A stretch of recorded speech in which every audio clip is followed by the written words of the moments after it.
When you think about the story of Vietnam, one word really comes to mind: survival. It's a history that's just defined by this incredible, powerful theme of resilience. So that really brings us to the central question, right? I mean, how does a nation actually survive more than 1,000 years of foreign rule, then a century of colonialism, and then one of the most brutal wars of the 20th century? Seriously, how?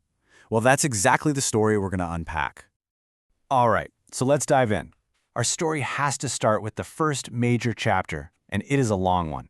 We're talking about a millennium spent under the shadow of giants, all the way from 111 BC to 938 AD. And look, this wasn't just some brief occupation.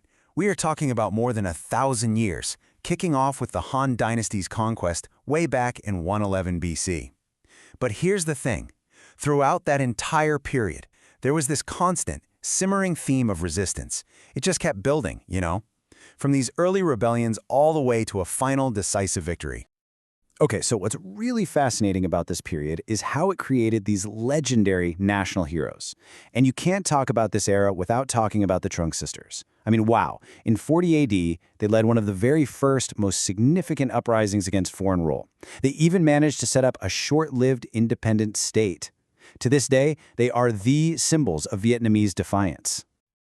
So you gotta wonder, how does 1,000 years of rule finally come to an end? Well, it ends with an absolute stroke of military genius. In 938 AD, there's this general, Ngo Quen, and he uses the tides of the Bac Dong River. Get this. He plants iron-tipped stakes all over the riverbed. Then he lures the enemy fleet in at high tide. And then he waits. As the water recedes, these massive ships get impaled and totally destroyed. Just a brilliant, brilliant strategy that finally secured their independence. And that incredible victory? It kicked off a whole new era. We're talking about the Golden Dynasties, a long, long period of independence where Vietnam really started to forge its own unique identity. But you know, independence didn't exactly mean peace. In the 13th century, an independent Dai Viet, that's what Vietnam was called then, faced a new and absolutely terrifying threat: the Mongol Empire. And let's be clear, at the time, this was the most powerful and feared military force on the entire planet. An army that had just steamrolled huge parts of Asia and Europe. So what do you think happened when this supposedly unstoppable force ran up against the Vietnamese? Something almost unbelievable. They were stopped not once, not twice, but 3 separate times. The Tran dynasty, led by the legendary general Tran Hung Dao, did what almost no one else in history could.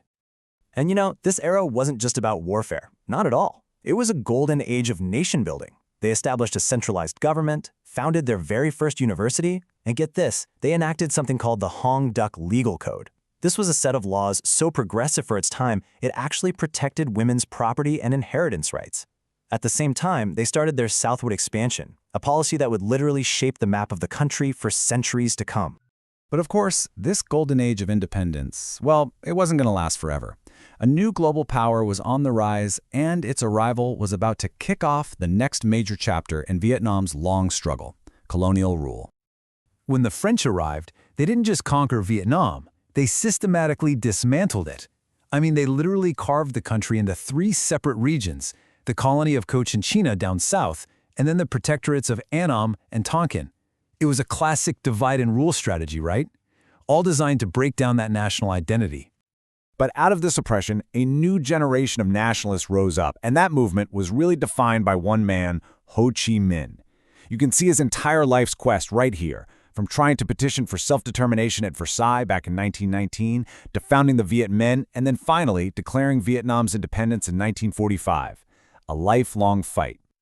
Now, obviously, the French were not going to give up their colony that easily, but their attempt to reconquer Vietnam came to a crashing halt in 1954. It ended with a stunning, absolutely decisive Vietnamese victory at the Battle of Dien Bien Phu. That defeat didn't just hurt them, it shattered French colonial ambitions and truly marked the end of an era.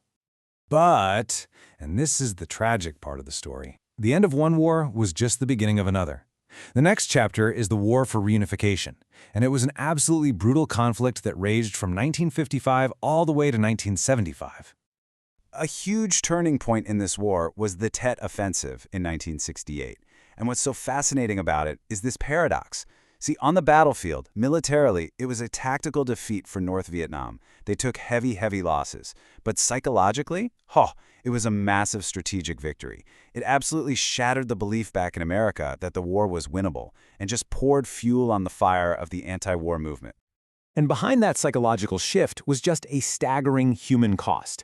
The numbers are almost impossible to wrap your head around. An estimated 2 million Vietnamese civilians dead. Over 1 million North Vietnamese soldiers. Hundreds of thousands of others. This incredible scale of loss is absolutely essential for understanding what happened next.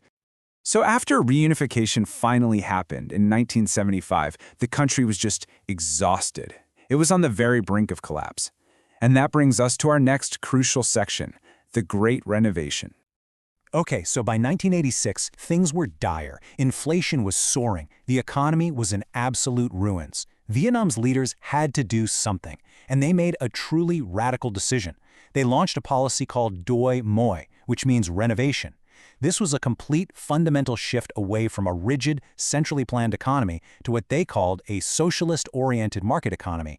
Let's be honest, it was a desperate gamble to save the entire nation from total collapse. So, did that gamble pay off? Well, that brings us to our final section, Vietnam's modern rise and its absolutely incredible transformation. The results of that gamble were, well, they're just staggering. I mean, look at these numbers. You compare the key indicators from 1986, right before Doi Moi, to today. GDP per capita, it skyrockets from just $100 to over $4,000. The poverty rate, it plummets from over 60% to less than 5%. International trade just explodes. It wasn't just growth, it was a total economic miracle. Yeah, that economic leap from 1986 to today, that's not just growth on a chart, that's a complete rebirth. That's millions and millions of people lifted out of poverty.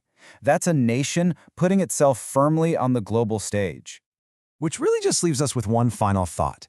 Throughout its long and, let's face it, often brutal history, Vietnam has absolutely mastered the art of survival, the art of resilience. So the big question for today is, after overcoming a millennium of domination and decades of devastating war, what will its next chapter look like?